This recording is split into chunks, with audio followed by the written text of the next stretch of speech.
ubufakazi oqavile ophenyeni lwe-SIU ephenya ngenkohlakalo yethenda emnyangweni wezempilo eGauteng.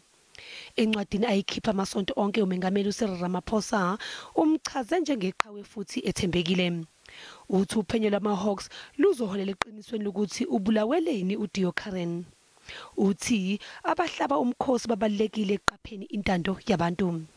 Kuboshwe abasolwa abayisikhombisa ngolwesine lwesonto eledlule, umsolwa oyedwa udedeliwe ngenxa yokungabikho bobufakazi.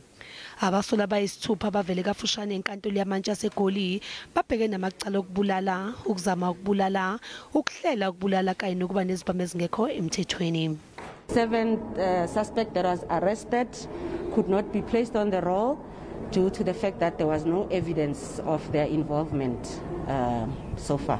The information that we received in the docket is that the deceased was together with another person in the vehicle during the incident. None of the suspects who appeared in court this morning are any of the Department of Health officials. Kulindeleke ukuthi kuboshwe abanye abasolwa. We still have outstanding suspects that we are looking into. There's intelligence that we are working with and we are following up on that information, and we can actually confirm that more arrests will be imminent actually.